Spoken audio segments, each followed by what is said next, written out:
It's over! He's done it again! Unbelievable! Oh, straight into the roof of the net. Nice one. Straight down the middle.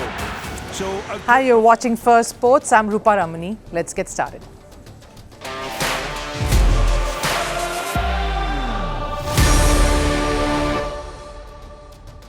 On the show today, the city of Cuttack, particularly the Cricket Association, is under fire. This after the floodlight failure during India-England one-day game plunged the match in complete darkness for around 30 minutes.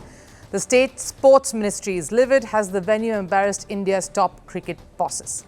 Will the biggest Brazilian footballer make a move to Saudi? Vinicius is being approached, but will he leave the lucrative European football scene? I'll show you reasons why. And Pakistan faces yet another setback. Their football association has been suspended and their national team scrapped from tournaments. What lies ahead for Pakistan, and is this the country's lack of management coming through in yet another sport? Stay tuned for all of that, but first a look at the headlines on Sports 360. Starting with cricket, India is set to take a call on Jasprit Bumrah's inclusion for the ICC Champions Trophy today, which is the deadline to finalize the squads. While Bumrah was included in the initial list, BCCI is still awaiting an update on his injury. Bumrah hasn't played any cricket since he was ruled out in the final Border Gavaskar Trophy test due to a back spasm. Over in football, Spanish club Espanyol have demanded action against Barcelona player Mbappe Leon. The club has alleged Leon of inappropriately touching their player Dani La Caracus. Leon has denied these allegations. In NFL, Super Bowl champions Philadelphia Eagles will celebrate their title win over Kansas City Chiefs with a victory parade in the city on Friday. This is Eagles' second Super Bowl title. The first came in 2017.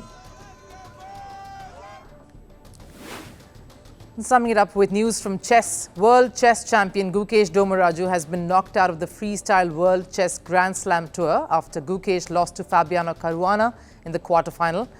The world champion resigned in just 18 moves and accepted defeat.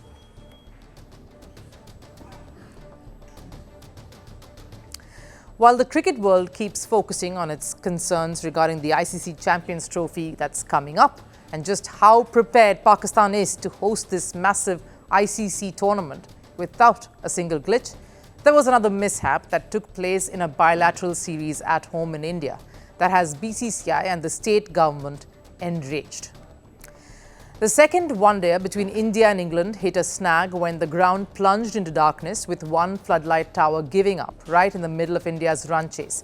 Now here's one argument: it was a lapse and it could happen. Technology is not humans' most trusted friend, and a technological glitch can happen anywhere, anytime. But here's the thing, it was not a momentary lapse. It was not like the lights went out for just a few moments and came right back on. And even before you could piece out what really happened or really see anything, they came back on. No, that wasn't the case. The Baramati Stadium was in pitch black mode for a good 30 minutes, a half hour in the middle of a match. Nightmare for a packed crowd who has come to witness an international cricket match, for the players who've lost their momentum, lost their rhythm, and have to just sit and wait and go back to square one and start all over again. Of course, especially whenever the situation did get stabilized. Nightmare as well for the broadcasters who had to launch into background programming, something to keep the audience in and not lose out on the viewership ratings. Now, these things should not happen during an international match, and certainly not in a country that is a superpower when it comes to this particular sport. Social media was not kind, responding to this temporary blackout in Cuttack.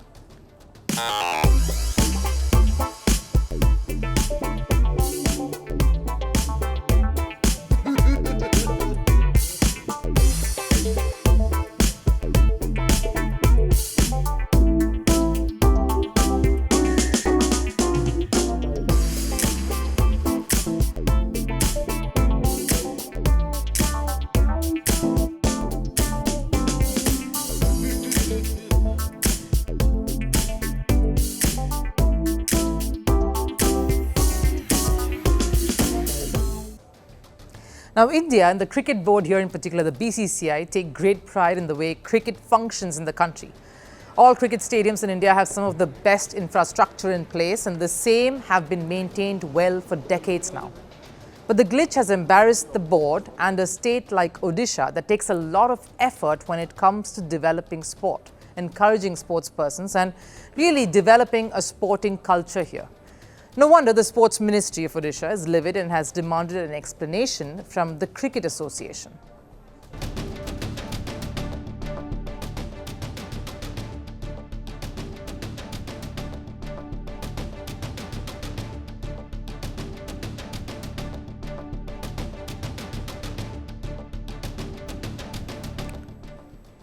They've asked the Cricket Association to give a post-mortem on a situation that led to sheer embarrassment, and they have 10 days to do that in. And understandably so, the state has made rapid progression when it comes to developing the state-of-the-art facilities and venues for various sporting disciplines, including getting legendary football manager Arsene Wenger to launch a football academy.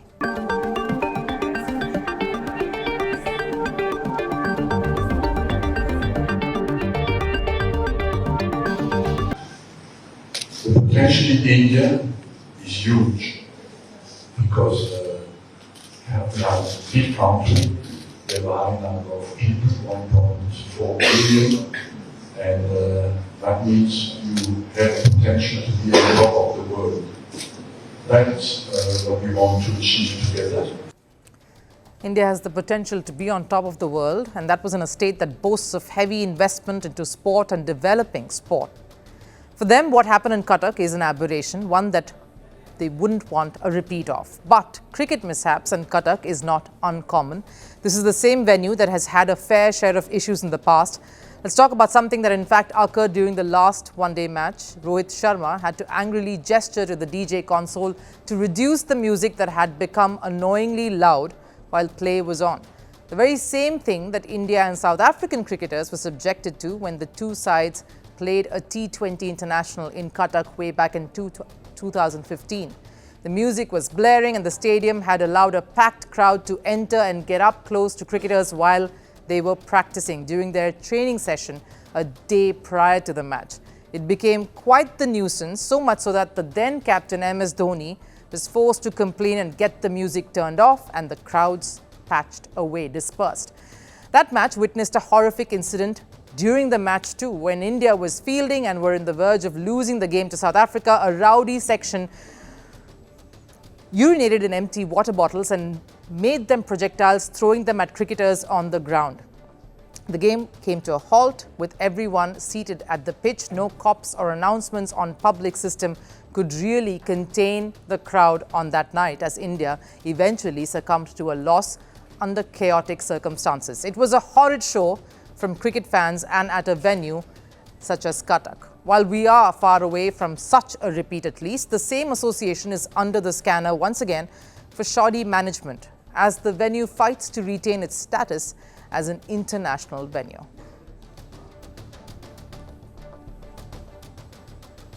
Real Madrid will take on Manchester City in the hopes of securing a Champions League spot in the last 16, a modern-day clash with two of the biggest names in what promises to be a European blockbuster. But that isn't what's worrying the Spanish giants. This is. Madrid could lose one of their biggest players, Brazilian forward Vinicius Jr, to Saudi Arabia. A player at just 24 years playing for what's the biggest club in the world, planning to move to Saudi Arabia does come as a bit of a shocker.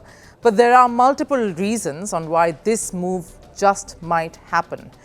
Hear me out. The biggest being, of course, the Brazil forward is unhappy in Madrid. Reports suggest there is a bit of a rift between Vinicius and the rest of his teammates. In recent matches, Vinicius has been involved in conflicts with his teammates. In fact, a week ago, during their 1-0 loss to Espanyol, Vinicius was clicked having a heated argument with teammate Dani Ceballos.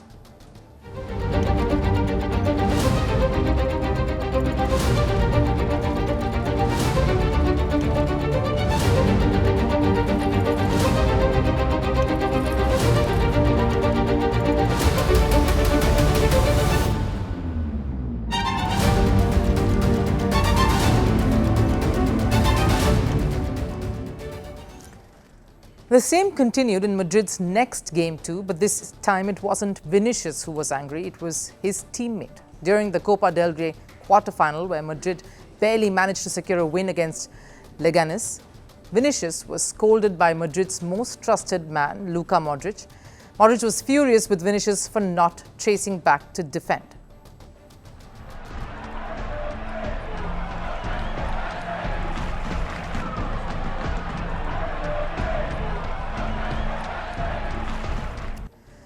And it wasn't just Modric who was livid at Vinicius' lack of intent during that game. Madrid manager Carlo Ancelotti too backed his more senior player and slammed Vinicius. Sometimes, with the opponent's low block, Vinny goes inside to look for a pass behind the defense. It's better to be patient. As you saw in the goal, it was an approach that we had to make in the first half. And the reason why Madrid seems to be unhappy with Vinicius, and probably the other way around, is because of his lack of performance on the field. Though Vinicius executed well at the Champions League, his lack of goals in La Liga has indeed raised concerns. The last time Vinicius scored in La Liga was way back in November last year. The forward has scored 0 goals and has only assisted once in the last 5 La Liga matches. The anger, aggression and the attitude of a star are all there with Vinicius, but the Brazilian has failed to back it all up with the numbers. Enough reasons then for Madrid and Vinicius to really be a little estranged at this point. But wait, there's more.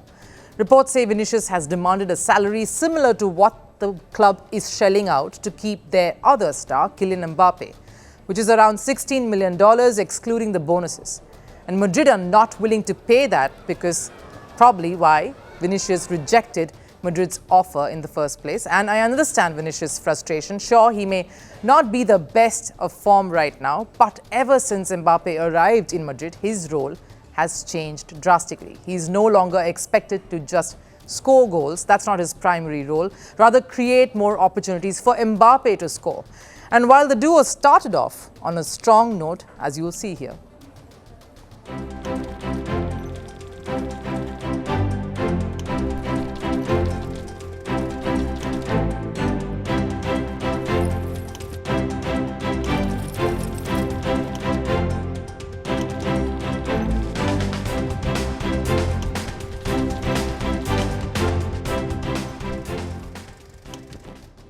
The ego clashes were bound to draw a wedge between the two, and then of course there is the whole racism row that Vinicius has been engulfed in ever since he arrived in Spain 7 years ago. That ought to create more unrest in the young star's mind. His affection towards European football faced a massive dent recently as well when he was denied the Ballon d'Or and Rodri was crowned the winner instead. Clearly the Brazilian has more than one solid reason to leave a club like Madrid. The only problem here is that the Brazilian's Madrid contract runs out in 2027, and the biggest catch, of course, is that he has a release clause of about $1 billion, a staggering amount for any club to fork out, but not if you're a club in Saudi Arabia, who happen to have shown interest in the Brazilian. And Saudi, in the current scenario, seems the only place where Vinicius could actually get the salary he wants, the one that matches Mbappe. And while this is enough for Vinicius to consider an offer if it comes his way, there is an emotional connection too. Vinicius has long been a Cristiano Ronaldo admirer, and the legend has in turn continued to be Vinicius' biggest supporter. This young generation, Vinicius, that they do a fantastic job, and in my opinion, he deserved to win the Golden Ball. It was unfair, in my opinion, I say here in front of everybody. They give to Rodrigo, he deserves to, but I think they should give to Vinicius because he win the Champions League, they scored in a final goal. The other issues for me is not important. When you deserve, you should give who deserves. As long as his teammates and the system, that is the European football, continue to stand up against Vinicius, the player's place in the setup looks very gloomy. A move to play in the same league as Ronaldo, someone who has always backed him, might just nudge Vinicius in that direction. And although the decision may sound bizarre at this point, given the way Saudi has wrestled their way into the top tier of the football world, winning the bid for the FIFA World Cup in 2034, the future of football seems to be making its way to the Middle East. So the big question only that will remain, Will Vinicius choose money and his peace of mind over playing in Europe and cementing his legacy there? But then again, what is legacy that comes with tears and pain? Pakistan seems to be trending not because of their performances, but rather the lack of it. The country is already facing the ire of their own fans over the ICC Champions Trophy that they are scheduled to host this month and the way that's been handled. And now it's the turn of their football federation to let their own players and their fans down too. Football's governing body, FIFA, has suspended the Pakistan Football Federation, or the PFF, over governance issues.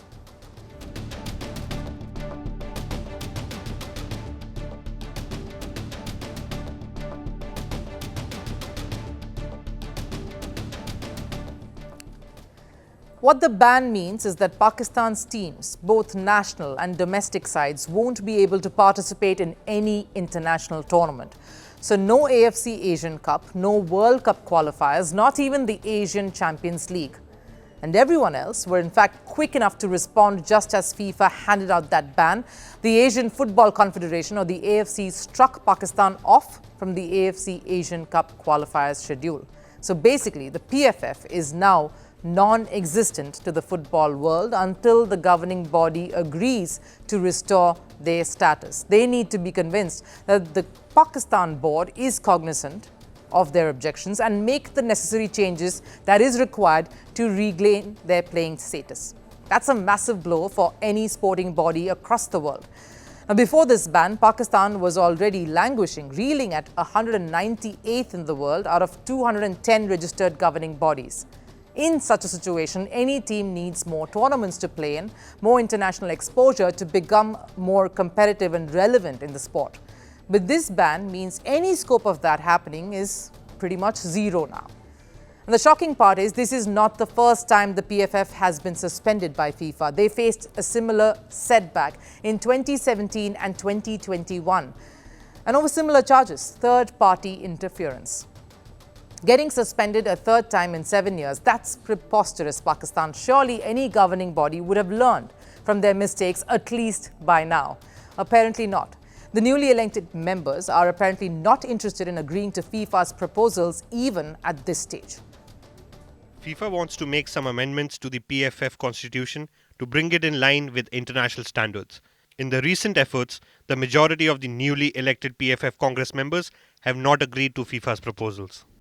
Football doesn't work like cricket. In cricket, the interior minister of the country is running the board. That, unfortunately, cannot happen in football. But Pakistan refuses to budge, impacting the sportspersons, the sporting culture of the country. And it isn't just football that seems to be bearing the brunt of a system that is clearly mismanaged. Hockey, where Pakistan have been world beaters. Last year, Pakistan hockey got a rude awakening when 3 of their top players fled the country to seek asylum in Europe. Reason? PHF is struggling financially and not even paying their players allowances or salaries, or even providing them proper facilities to train in. Players were pushed to the event that they felt seeking a political asylum would be the better option than living in Pakistan and fighting on. When the Pakistan Hockey Federation, or the PHF of course, found out about it, the players were banned and the government notified. The PHF even agreed that such incidents would make it difficult for Pakistan to even secure visas for future tournaments. But the same took place in a sport like boxing. Zohaib Rashid went missing in Italy last year after stealing money from his teammates' bag. This was during an Olympic qualifier, something that's happened at the Birmingham Commonwealth Games too in 2022 with some more boxers fleeing. Clearly, these athletes do not want to continue living in Pakistan and playing for Pakistan to represent their own country on the world stage. The reason is simple: lack of infrastructure, improper backing, and the uncertainty that comes with being a sports person in Pakistan. We do not have any international level training facility in Pakistan. While in India, you have a lot of international academies across several cities. So, Pakistan does not really have a strong sporting culture, and the majority of the sporting scene is dominated by cricket. This is a badminton player who's represented Pakistan at the Commonwealth Games, Asian Games, and has been their best female representative in the sport. Her statement highlights how even the star players are being treated in the country. Take Olympic gold medalist Arshad Nadeem, for example, the country's biggest sporting hero. The first individual Olympic gold medalist is the result of perseverance, talent, and his own will to fight and survive. The cash prizes started flooding in. Government support started coming in only after Nadeem struggled and made the impossible possible, defeating tournament favourite, the Olympic favourite, India's Neeraj Chopra. So clearly, if you want to make it big and you're a Pakistani sportsperson, you just have to do it on your own. Some of the biggest countries the world over are putting sports first by fighting for the rights to host Olympics, of building their sporting infrastructure, trying to earn more creds by hosting international tournaments. Of course, none of these countries is Pakistan. Sports is not a priority and sportspersons rank much lower in that list, a pattern that is in desperate need of change. Time for Last Serve. MotoGP launched their new season in Thailand. Take a look at how the city of Bangkok welcomed the bikers to their hood, even throwing in a tuk-tuk ride to give that local feel.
That wraps it up here on First Sports. I'll of course see you again tomorrow. Till then, do take care. Bye-bye.